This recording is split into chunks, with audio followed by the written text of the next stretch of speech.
Have you ever felt stuck? Like life is moving on without you? Like no matter how hard you try, you're still trapped in the same old cycle? What if I told you that the life you're living right now isn't who you are? That your past doesn't define you, your fears don't control you, and your mistakes aren't permanent? Sounds impossible, right? But here's the truth: most people don't fail because they lack talent or opportunity. They fail because they're holding on to who they used to be. In this video, we're diving into Restart Your Life Again, a roadmap for breaking free from the mental traps, fear loops, and bad habits that keep you stuck and taking full ownership of your life. Ask yourself, are you living as a spectator in your own life, watching opportunities pass by? How much of your day is controlled by fear, overthinking, or waiting for the perfect moment?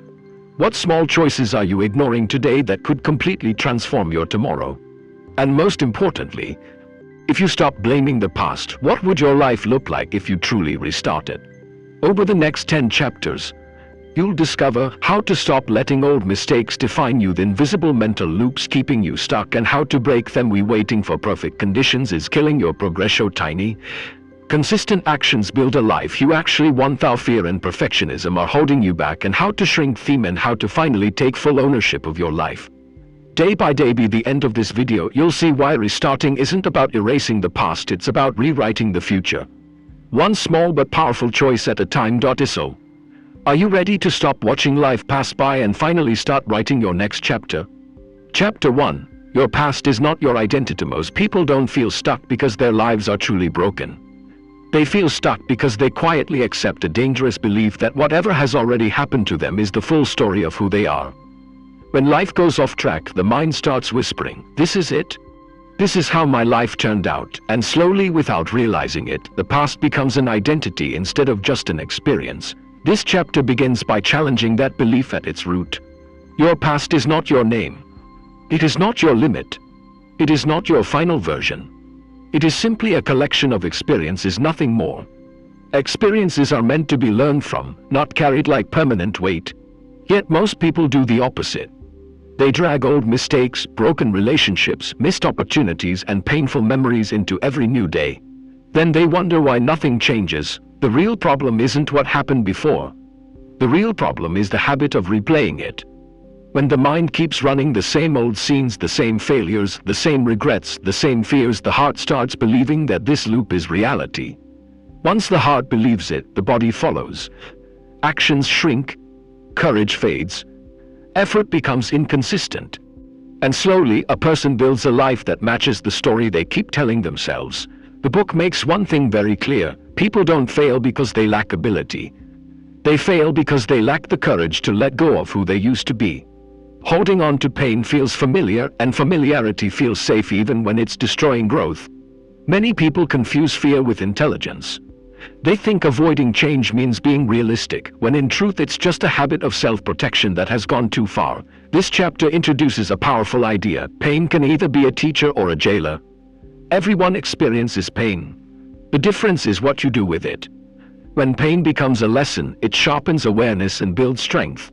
When pain becomes an identity, it turns into a prison.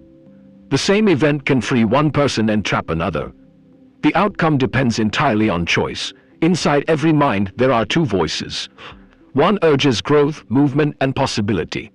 The other warns, doubts, and exaggerates risk. Both voices belong to you. The problem is that the fearful voice speaks louder, not because it's wiser, but because it's been practiced longer. Over time, listening to it becomes automatic. What once felt like caution turns into limitation. Restarting life does not require a dramatic escape or a complete reset. It starts with a quiet decision: I am not my past. When that sentence becomes real, the mind begins searching for new paths instead of excuses. Thought patterns shift. Decisions change. Small actions follow. And small actions, repeated daily, begin rewriting the future. This chapter also highlights a hard truth. Many people live as spectators in their own lives. They watch time pass, age increase, and opportunities fade, reacting instead of choosing. At the moment you stop watching and start writing, everything changes. You don't need to erase the previous chapters. You only need to decide how the next one will be written. Before any transformation can happen, forgiveness must begin, not for others but for yourself. Carrying self-blame feels like responsibility, but it's actually self-punishment. Growth cannot happen in a mind that is constantly on trial. Letting go is not weakness. It is the first act of strength. Chapter 1 leaves you with a clear message. Your life has not ended. It has simply been paused by old stories. The moment you stop identifying with yesterday, today becomes the starting line again. Chapter 2, the invisible loop that keeps you stuck. Most people believe they are trapped because of circumstances, money, relationships, age, background, or bad luck. But this chapter reveals a deeper truth. People are not stuck because of life itself. They are stuck because of a mental loop they replay every single day without questioning it. This loop begins in the mind. The same memories, the same fears, the same what-ifs repeat on autopilot. Old mistakes are replayed like a movie that never ends. The mind shows the same scenes so often that the heart starts accepting them as facts. And once the heart believes something is true, the body behaves accordingly. Energy drops. Effort weakens. Risk feels dangerous. Over time, life shrinks, not suddenly but quietly. The book explains that this is why wanting change is not enough. Many people truly want a different life, but they keep thinking in the same way that created the current one. Every day they promise themselves they'll do better, yet every day they make the same choices. Not because they are lazy or incapable, but because familiar thinking always leads to familiar behavior. A powerful idea introduced here is that the brain is not designed to make you successful, it is designed to keep you safe. Safety feels predictable, and predictability feels comfortable. Even pain can feel comfortable if it's familiar. That's why people stay in situations they claim to hate. The mind would rather repeat a known struggle than face an unknown possibility. Fear plays a central role in this loop. It disguises itself as logic. It asks questions that sound reasonable. What if it doesn't work? What will people say? What if I fail again? These questions don't protect you, they paralyze you. And the more you listen to them, the stronger they become. Fear isn't born loud. It becomes loud through repetition. The chapter makes it clear that fear does not disappear before action. Waiting for confidence is a trap. Confidence is built after action, not before it. The people who move forward are not braver by nature, they simply act while fear is still present. Action shrinks fear. Thinking feeds it. Another key lesson here is that perfectionism is just fear wearing better clothes. Many people delay change because they want the perfect plan, the perfect timing, or the perfect conditions. But perfect conditions never arrive. Life moves forward whether you do or not. The book argues that imperfect action today is far more powerful than perfect planning tomorrow. Breaking the loop doesn't require massive transformation. It requires awareness. The moment you notice your repeating thoughts, you weaken their control. When you stop obeying every thought and start questioning it, space opens up. In that space, choice becomes possible again. This chapter also highlights how overthinking slowly steals life. Thinking feels productive, but endless thinking without movement leads nowhere. People confuse mental effort with real effort. But progress only happens when thought turns into behavior, even if the behavior is small. The chapter encourages starting with one tiny action, something so small it feels almost insignificant. A short walk, a single page read, one honest conversation. These actions interrupt the loop. They prove to the brain that movement is possible. And once movement begins, momentum follows. Chapter 2 closes with a powerful reminder. Your life does not change when your thoughts change once.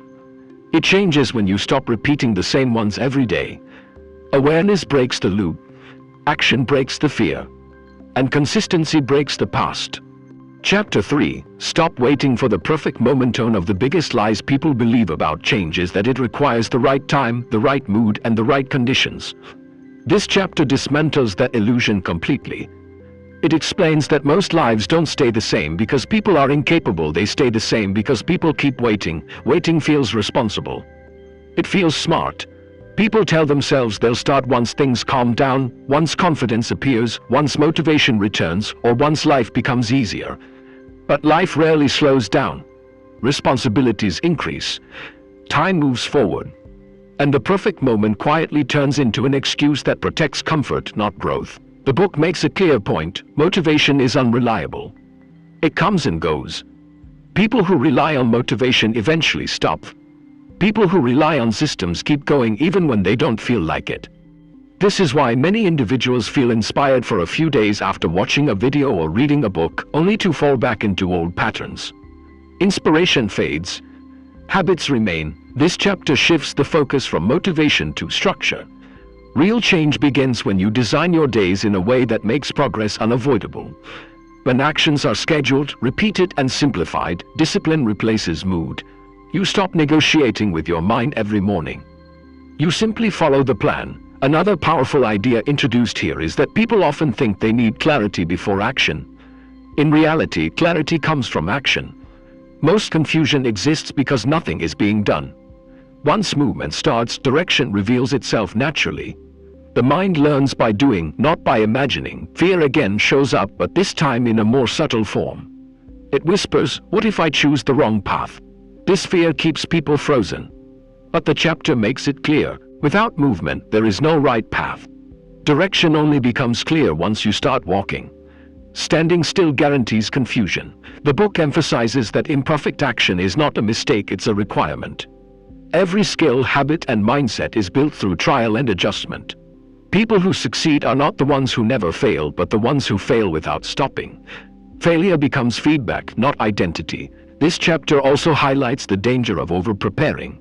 Researching endlessly, planning obsessively, and waiting to feel ready creates the illusion of progress. But preparation without execution is just procrastination with better language. Growth demands exposure to discomfort, uncertainty, and small risks. Another key insight is that starting small is not weak. It's strategic. Small actions reduce resistance. They bypass fear. They build consistency. When a goal feels overwhelming, the brain shuts down. When it feels manageable, action becomes possible. Momentum grows quietly but powerfully. The chapter reinforces that time is not against you, but it also doesn't wait for you. People who blame age or miss chances misunderstand how growth works. Progress is not about catching up. It's about moving forward from where you are without apology. Chapter 3 ends with a simple but confronting truth. Nothing changes until you begin. Not tomorrow. Not after one more video. Not after more thinking.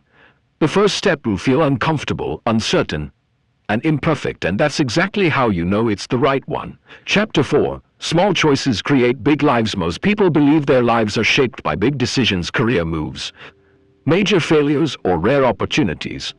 This chapter challenges that belief and replaces it with a more powerful truth. Your life is built by the small choices you make every single day. Not once in a while. Every day, the book explains that transformation doesn't happen through dramatic moments. It happens quietly through routines that feel ordinary and even boring. What you do in the first hour of your day, how you talk to yourself when no one is listening, what you do when you feel tired, distracted, or unmotivated. These moments don't feel important, but they compound over time and decide your direction. This chapter introduces the idea that habits are stronger than goals. Goals are outcomes you hope to reach. Habits are the systems that take you there. Many people set goals with excitement, but return to the same habits that produce their current life. When habits don't change, results don't either, no matter how strong the desire is. A key lesson here is that the brain follows patterns, not promises. You can promise yourself a better future 100 times, but the brain responds only to repeated behavior. That's why lasting change feels slow at first. The mind needs evidence, not intention. And evidence is built through consistency. The chapter emphasizes how mornings set the tone for everything that follows. When the day begins in chaos, rushing, complaining, scrolling, the mind enters a reactive state. Decisions become impulsive. Focus weakens. But when the day starts with intention, even a few calm minutes, the entire day shifts. Not magically, but directionally. Another powerful insight is the way self-talk shapes behavior. People underestimate how often they speak to themselves and how harsh that inner voice can be. When self-talk is negative, effort feels heavy. When it's supportive, effort feels possible. This chapter makes it clear, the way you speak to yourself is not harmless, it's instructional. The book also explains why people struggle to maintain change. They try to overhaul everything at once. They aim for perfection instead of progress. When pressure becomes too high, the system collapses. Sustainable change requires restraint. One habit at a time. One small improvement repeated daily. Discipline is redefined in this chapter. It is not punishment or restriction. It is freedom. Discipline removes constant decision-making. It protects energy. It creates structure where chaos once lived. People who fear discipline often fear responsibility, not limitation. This chapter also explores the idea that your environment shapes your behavior more than willpower. What you see, hear, and surround yourself with influences your choices automatically. Changing habits becomes easier when the environment supports growth instead of temptation. The message is clear: you don't rise to the level of your goals, you fall to the level of your systems. If your daily structure stays the same, your future will too. Chapter 4 closes with a grounding reminder: big lives are not built through big moves. They are built through small, repeated choices made even on ordinary days. Especially on ordinary days. Chapter 5. The way you talk to yourself is shaping your future ethos. Chapter focuses on something most people overlook but practice all day long: the conversations happening inside their own mind. The book makes a powerful claim: no habit, plan, or opportunity can change your life if the voice inside your head keeps working against you. From the moment you wake up, you are talking to yourself. You comment on your energy, your abilities, your past, and your chances. These thoughts feel private, but they are not harmless. Over time, they become instructions the mind and body follow. When the inner voice is discouraging, progress feels heavy.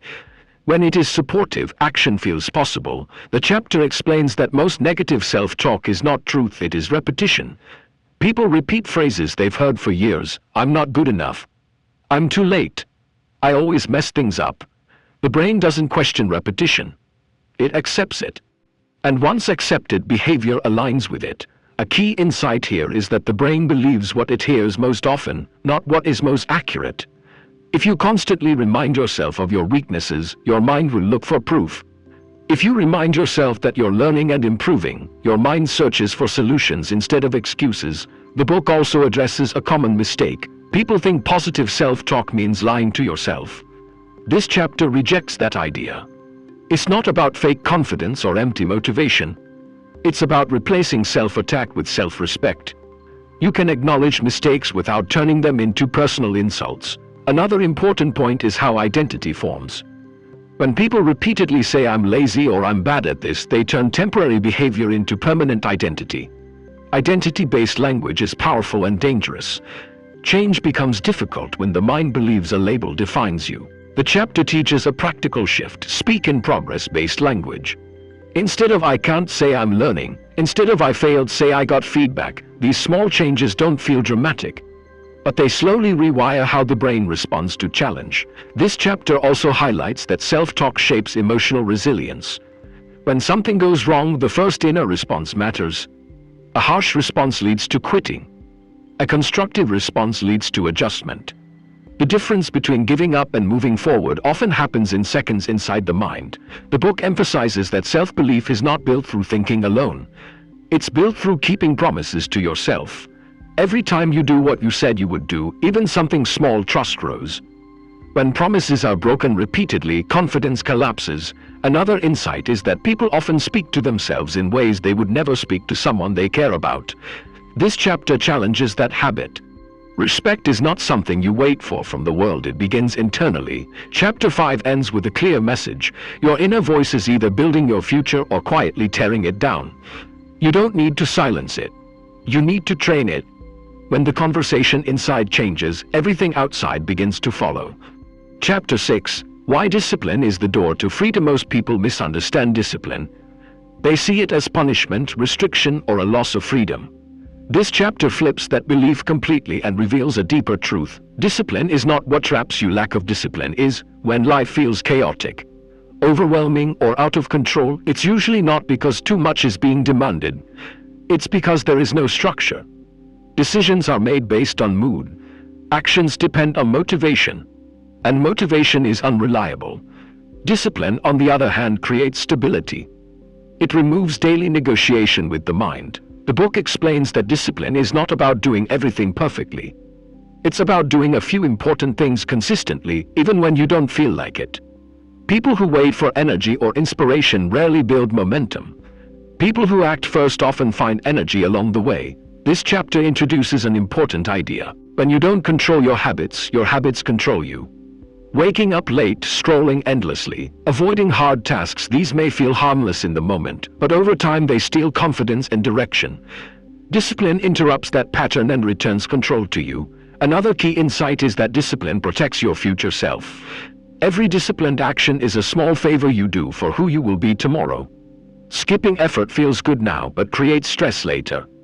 Discipline feels uncomfortable now but creates ease later. The choice is always between short-term comfort and long-term freedom. The chapter also explains why people resist discipline. It forces responsibility. It removes excuses. It exposes potential. And potential can be scary because it removes the comfort of blame. Once you accept responsibility, you can no longer hide behind circumstances. Discipline is also framed as self-respect. When you follow through on commitments, you send a message to yourself that your word matters. Over time, this builds internal trust. Without that trust, confidence remains fragile and dependent on external validation. The book emphasizes the power of routine, especially in the early hours of the day. A strong morning routine sets direction before the world begins demanding attention. It creates mental clarity and reduces decision fatigue. Discipline early in the day makes discipline easier later. Another important lesson is that discipline should be simple. Overloading routines leads to burnout. Sustainable discipline is boring, repetitive, and quiet, but incredibly effective. The goal is not intensity, but consistency. This chapter also explains that discipline does not remove joy from life. It makes room for it. When priorities are handled first, guilt disappears. Free time becomes enjoyable instead of stressful. Order creates space for peace. Chapter 6 closes with a powerful realization. Freedom is not found by avoiding structure. It is created by choosing it. The more disciplined you become with your actions, the more flexible and confident you become with your life. Chapter 7. Fear never leaves, but it can be made small. This chapter confronts one of the most misunderstood forces in personal growth: fear. Most people believe that confident, successful individuals don't feel fear. The book makes it clear they do.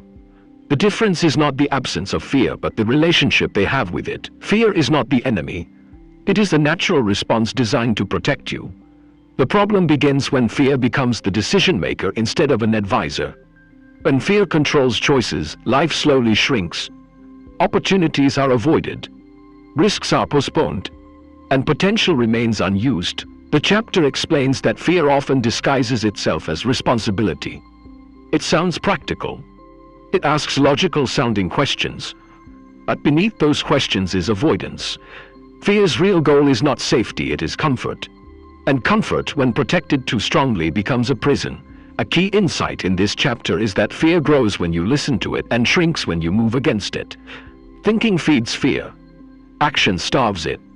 The more you analyze a scary decision, the larger it feels. The moment you take even a small step forward, fear loses authority. The book emphasizes that fear does not disappear before action. Waiting to feel fearless is waiting forever. Courage is not a feeling, it is a behavior. Acting while fear is present is the definition of bravery. This chapter also explains why many people stay stuck for years despite knowing what they should do. Fear becomes familiar. Familiarity feels safe. Over time, people confuse fear with identity and begin to believe, "This is just who I am." But fear is learned, and anything learned can be unlearned. Another powerful idea here is the concept of shrinking fear through exposure. You don't destroy fear in one move. You reduce it step by step. Each small action weakens its grip. Each avoided action strengthens it. Progress happens through repetition, not sudden breakthroughs. The chapter also addresses social fear, fear of judgment, rejection, and criticism. The book reminds us that most people are far more focused on themselves than on judging others. And even when judgment does happen, it rarely lasts. But the regret of never trying lasts much longer. This chapter highlights a crucial mindset shift. Discomfort is not danger. Growth feels uncomfortable because it stretches identity, not because it threatens survival. Learning to tolerate discomfort expands capacity. The book reinforces that fear never leaves completely. New levels bring new fears. But as you grow, your ability to handle fear grows faster than the fear itself. Chapter 7 closes with a liberating truth. You don't need to defeat fear to move forward. You only need to stop obeying it. When fear is no longer in charge, your life begins to expand again. Chapter 8, Progress Beats Perfection. Every time this chapter addresses a silent trap that stops more people than failure ever does: perfectionism. On the surface, perfection looks like high standards and ambition. In reality, it is often fear pretending to be discipline. The book explains that perfectionism keeps people stuck because it creates impossible conditions. Everything must be right before action begins. Timing, energy, confidence, clarity all must align. Since life never aligns perfectly, progress never starts. Perfectionism feels productive because it keeps the mind busy. Planning, refining, and overthinking create the illusion of movement. But nothing changes without action. This chapter makes it clear, progress only rewards those who are willing to start imperfectly. A major insight here is that most success is built through adjustment, not accuracy. People don't win because they get it right the first time. They win because they keep correcting course. Waiting for certainty delays learning. Movement creates feedback, and feedback creates growth. The book highlights how perfectionism damages confidence. Every delay reinforces the belief that you're not ready. Over time, self-trust weakens. In contrast, action, even flawed action, strengthens belief because it proves capability. This chapter also explains why imperfect action is more powerful than perfect planning. Planning feels safe. Action feels exposed. But exposure is where skill develops. No one becomes confident by avoiding challenge. Another key lesson is that mistakes are not evidence of weakness, they are evidence of effort. Avoiding mistakes often means avoiding life. The book encourages redefining failure as information rather than identity. The chapter emphasizes the importance of focusing on today, not the entire journey. When goals feel overwhelming, the brain shuts down. When attention is narrowed to the next small step, progress becomes manageable. This chapter also discusses how impatience destroys consistency. People quit too early because results don't appear fast enough. But growth is often invisible before it becomes obvious. Trusting the process requires patience and repetition. The book reinforces a critical truth: excellence is built through consistency, not intensity. Small actions done daily outperform bursts of effort done occasionally. Chapter 8 ends with a powerful reminder: perfection delays your life. Progress builds it. Start before you feel ready. Adjust as you go. Momentum will do the rest. Chapter 9. Master your mind. From fear to action. It dives deep into the truth that real change starts from within. Most people wait for the perfect moment or for circumstances to align before taking action, but that moment rarely comes. The book emphasizes that your past does not define you. It's just a collection of experiences meant to teach, not trap. Yet many of us carry those experiences like heavy backpacks, replaying old mistakes, failures, and regrets in our minds, which keeps us stuck in a cycle of inaction. This chapter focuses heavily on fear, the invisible barrier that holds us back. Fear doesn't come from the outside world. It lives inside our own mind. It whispers doubts. What if you fail? What will your family say? What if people laugh? And because it repeats so loudly, we treat it like wisdom instead of an old habit. The book's key lesson is not to eliminate fear. It never truly disappears, but to shrink it by taking action anyway. Every small step you take chips away at fear, builds momentum, and gradually makes the impossible feel achievable. Another major point in Chapter 9 is overthinking. Waiting for the perfect plan or the perfect moment is a trap. Life moves on while we hesitate. The book stresses imperfect action beats perfect planning every time. Real growth comes from doing, learning, and adjusting along the way, not from endlessly preparing. Our everyday choices, how we wake up, what we focus on, how we respond to challenges, shape our reality far more than our grand ambitions. The chapter also highlights the importance of systems over motivation. Motivation is temporary. Systems are permanent. Establish routines that support progress, even when you don't feel like it. Start your day intentionally. Instead of diving into your phone, dedicate the first moments to reflection, journaling, or planning. These small, consistent actions compound over time into profound change. Finally, Chapter 9 teaches the power of self-forgiveness and creating distance from your old self. Holding on to guilt or old habits only anchors you to your past. When you stop blaming yourself, confront your fears, and commit to small daily actions, real transformation becomes possible. Change is not sudden, it's gradual, built through consistent effort, self-awareness, and trust in your own process. This chapter leaves readers with a strong takeaway. The key to restarting your life lies in small, deliberate actions, fearless steps, and unwavering faith in your ability to grow. Chapter 10. Own your life. Build. Don't wait. It is all about taking full ownership of your life and embracing the mindset of a creator, not a spectator. Many people drift through life reacting to circumstances instead of shaping them. They look at what others are doing, worry about social judgments, and endlessly plan for someday. This chapter makes it crystal clear: your life is yours to design. And waiting for the perfect conditions is a trap that keeps you stagnant. The book emphasizes the daily choices that accumulate into your reality. Change isn't a single dramatic moment.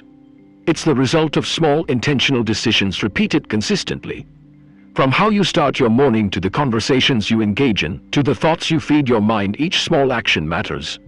The way you speak to yourself, the habits you nurture, the time you dedicate to growth, these are the true architects of your future.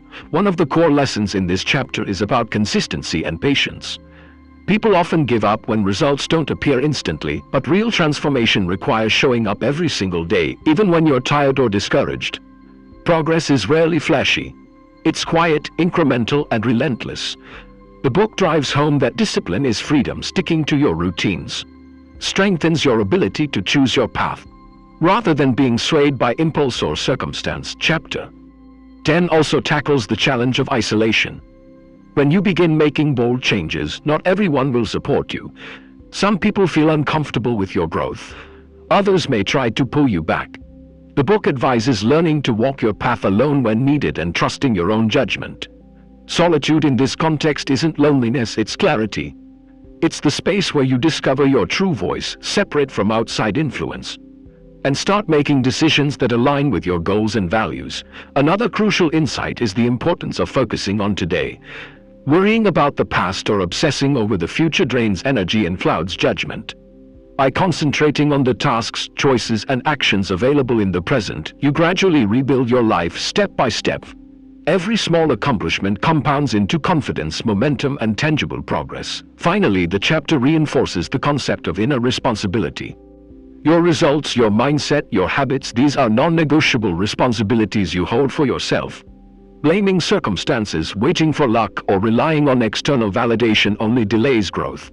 True empowerment comes when you commit to your process, embrace discomfort, confront fear, and take decisive action even when no one is watching. Chapter 10 leaves readers with a clear, actionable message. Life is rebuilt through daily commitment, self-discipline, and courage. Transformation doesn't come from shortcuts or grand gestures. It comes from consistently doing the right things, trusting yourself, and steadily moving forward. By taking ownership, prioritizing small wins, and focusing on present actions, you create a foundation that not only changes your life but also sustains long-term success. The chapter closes with a powerful reminder: your life's direction is in your hands, and the time to start shaping it is now.